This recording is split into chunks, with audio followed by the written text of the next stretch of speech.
on which we can say now we want justice in our society. Then we could talk about bigger components of justice. And that's so funny, right? So interesting that you have people that are unjust to their families and all day discussing politics and the injustice in the world. At the same time being unjust to their families. People, Allah has put people in my life. I didn't choose them. I didn't choose my mom and I didn't choose my dad. Allah chose them. I didn't choose my brother. I didn't choose my sister. Allah chose them. I didn't choose my cousins. I didn't choose my children. Allah chose them. Those are, now, your business partner, you chose. Your best friend, you chose. Your husband or your wife, you chose. But your mother, your father, your sister, your brother, your children, you didn't choose. That is and sometimes you look at your brother and you say, how are you my brother? We have no common traits. You're completely different makhluk of Allah. If you were not my brother, I would never have wanted to be in the same room with you. Complete opposite personality. But who joined them together? That's Allah. That's Allah. Who joined Nuh alayhi salam and his son? His son is nothing like Nuh alayhi salam. Who joined Ibrahim alayhi salam and his father? They're nothing like each other. Who joined Rasulullah sallallahu alaihi wasallam to his uncle Abu Lahab? Who did that? And you find over and over again, who joined Yusuf alayhi salam with his murderous brothers? These are connections that were not made by me. They were not made by you. These were made by Allah. And Allah says in this ayah, the definition of those who are corrupt is they cut what Allah commanded should stay joined. And this Sahaba, a huge number of Sahaba and early Muslims said, this ayah is about people that you and I are connected to by blood. Ulul Arham. Ulul Arham. I don't have to like my cousin, but I'm joined to my cousin. I don't have to like my uncle, but I'm joined to my uncle. Nowadays, because we're in the age of TikTok and Instagram therapy, I don't like my dad, he's a narcissist. I don't like my mom, she's toxic. That's why I keep a distance. I don't call them back. You didn't have a choice. Allah commanded some ties should remain tied. I want you to understand this ayah from another perspective. In the ancient world, when these ayat came, the way we think about family now is not how we used to think about family then. You know what family was back then? Family was an entire tribe. You're born, your siblings are next to you, your dad, your mom, his brothers, they live next door, the grandparents on both sides, the whole tribe is together.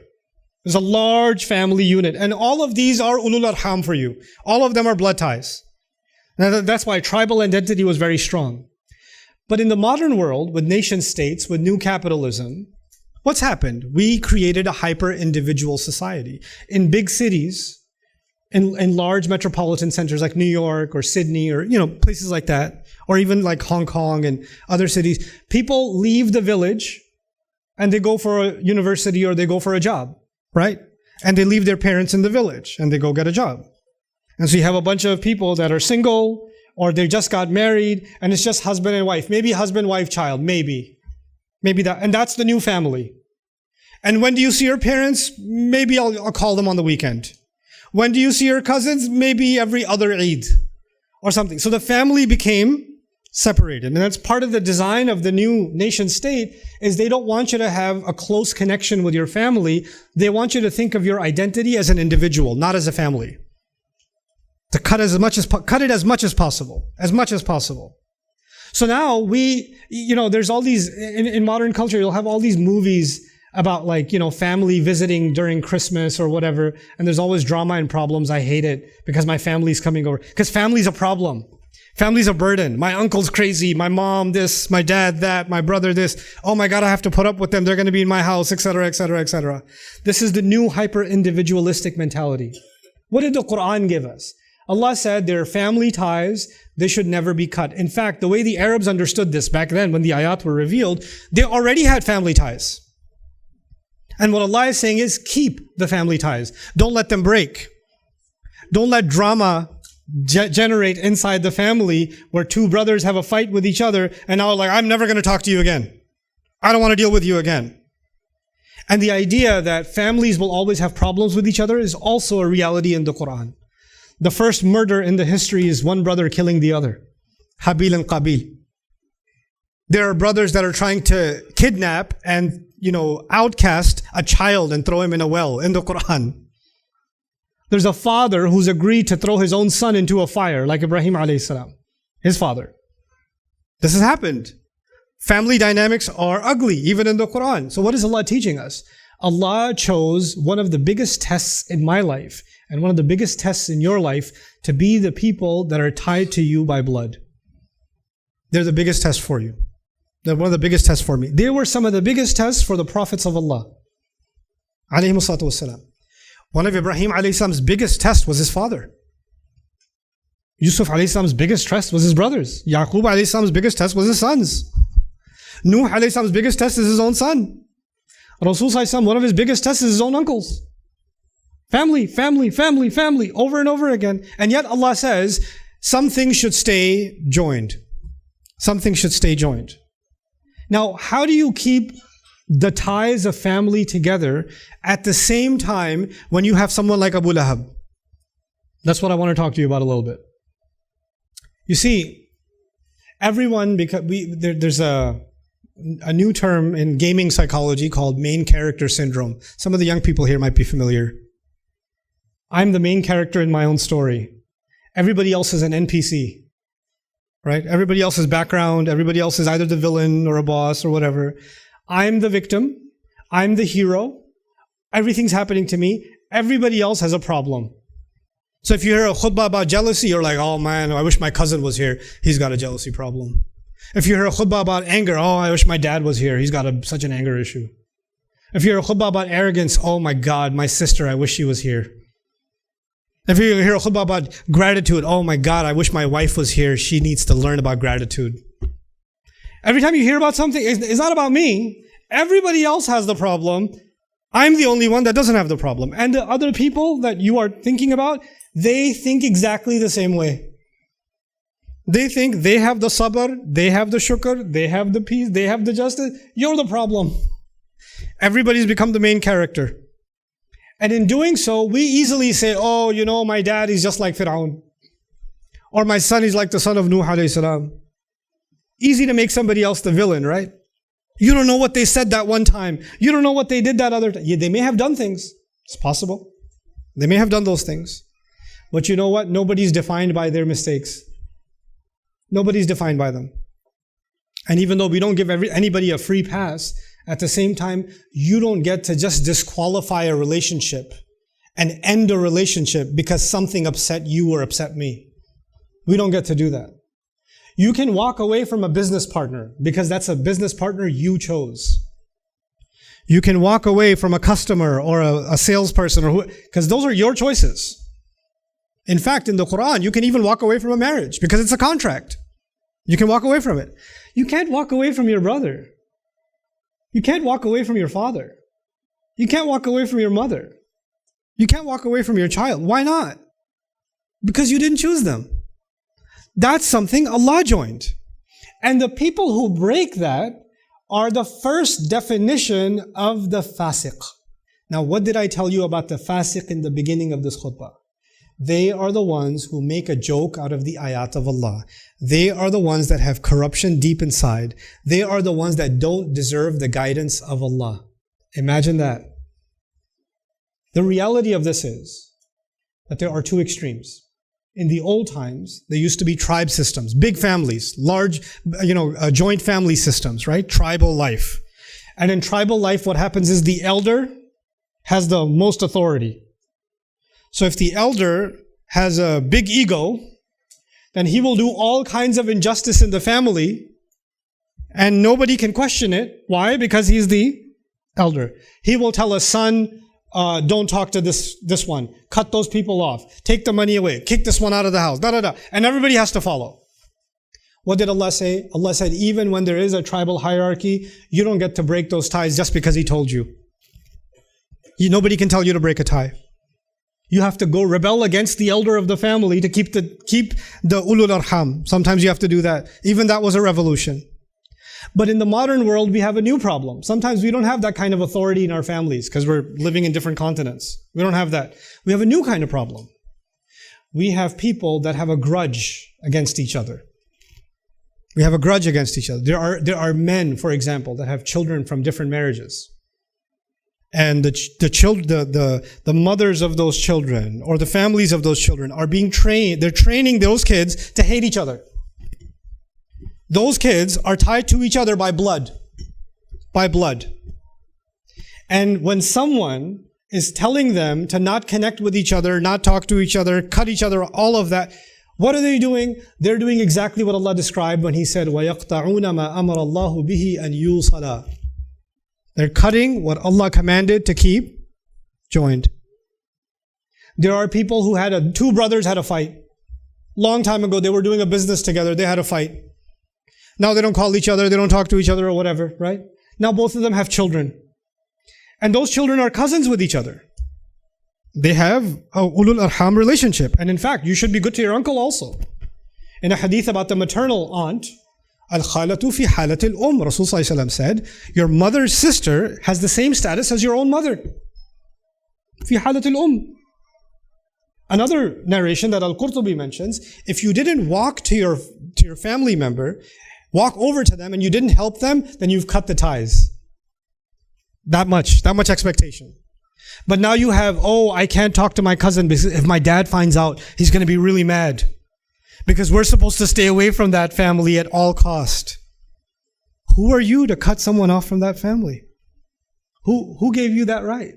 The only way you can have that right is when you take the word of Allah and toss it aside and then say, you know what? Prayers? Yes. Reciting Quran with tajweed? Yes. Keeping the family ties? No, thank you. I don't need to follow this clause. I'll follow the other clause. I'll go to Umrah though. I'll go to Umrah in Ramadan. But I'll cut the family ties. وَيَقْطَعُونَ مَا أَمَرَ اللَّهُ بِهِ أَنْ يُوصَلَ وَيُفْسِدُونَ فِي الْأَرْضِ. And as a result of that, they create corruption in the land. A new emerging phenomenon in Western countries is divorce in the Muslim families. And with divorce, sometimes there are children. And the children, because divorce gets ugly, the children are being pushed by the father. Your mother did this, your mother did that, your mother did the other. And the mother is saying, your father, you know what he did to me? You know how much he hurt me, etc., etc., etc.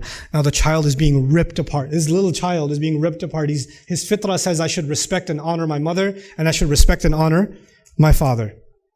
And if the mother and father can hate each other, it's allowed. That's why they're not married anymore. You know what? Life goes on. But if they take their hatred and they try to inject that hatred into who? The children. They are living examples of the fasiq who makes fun of the word of Allah. Living examples of that. Your grudge, your anger, your problem is your problem. Allah connected that child to that man, and Allah connected that child to that woman. No matter how much you don't like that woman, or no matter how much you don't like that man, that is Allah's decision, not yours. That is not yours. And the moment you openly or implicitly or explicitly, through your behaviors, through your manipulations, if you try to turn a child against any parent or any part of their family because it makes you feel good, it makes you feel like, I won the kids. They're on my side now. They're not on his side. They're not on her side. To figure out a way to turn them against each other, then understand that, and what's ironic about this is people become selective about their religion, right? So these are the same people, I've seen in communities, same people that are at the masjid at Fajr and Isha. These are people that are praying, their kids are, learning Quran.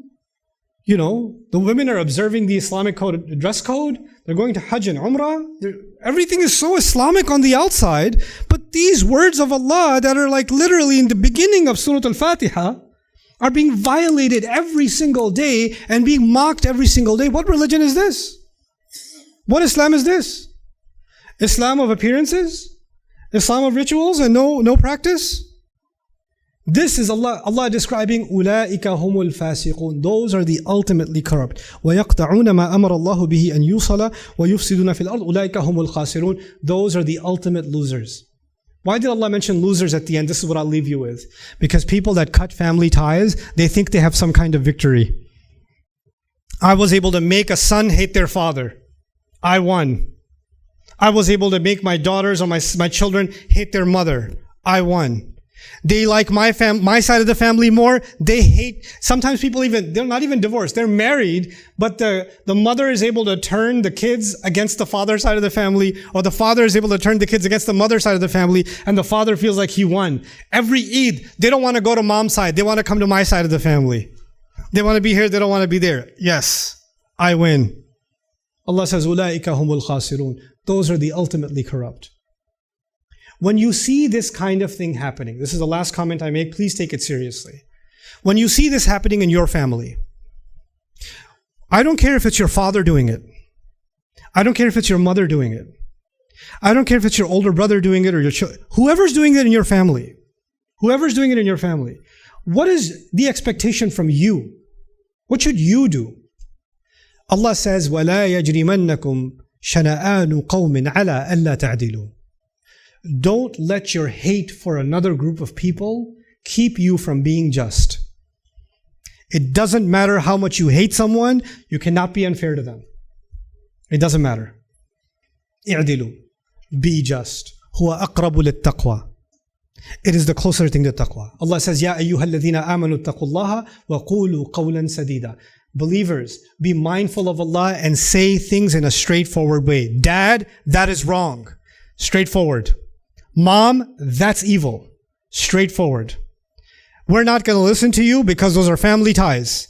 We're not going to do that because we have to answer Allah. Straightforward. The only way you can develop the courage to be straightforward is when your fear of Allah and your desire to protect yourself from Allah is so much greater than your fear of making your uncle or your father or your mother or your brother or whoever else upset. Right now, we live under the fear of people being upset, and we don't have enough fear of Allah. We don't have enough fear of Allah. That's why Allah said, اتَّقُوا اللَّهَ وَقُولُوا قَوْلًا سَدِيدًا. Have taqwa of Allah and say things in a straightforward fashion. Because when you don't have taqwa of Allah, you will have taqwa of someone else. And when you have taqwa of someone else, you cannot be straightforward in what you gotta say. You can't have it. Then you'll have pretend taqwa everywhere else. I have taqwa in prayer, I have taqwa in fasting, I have taqwa in halal food, but I don't have taqwa in my family. You can just pick and choose. You know? This is what we must emerge from. How can we talk about justice in the world? How can we talk about the ummah doesn't get treated with justice? We need to stand up and we need to defend our right. You can't even defend the rights of the wrong happening inside your own family, and now you're going to talk about the ummah having justice? What hypocrisy is this? What hypocrisy is this? It's time to wake up. The Quran doesn't talk about these things in small ways. Allah is basically teaching us how the world changes. When you and I become people of justice in our personal life, in our family life, then we have some ground to stand on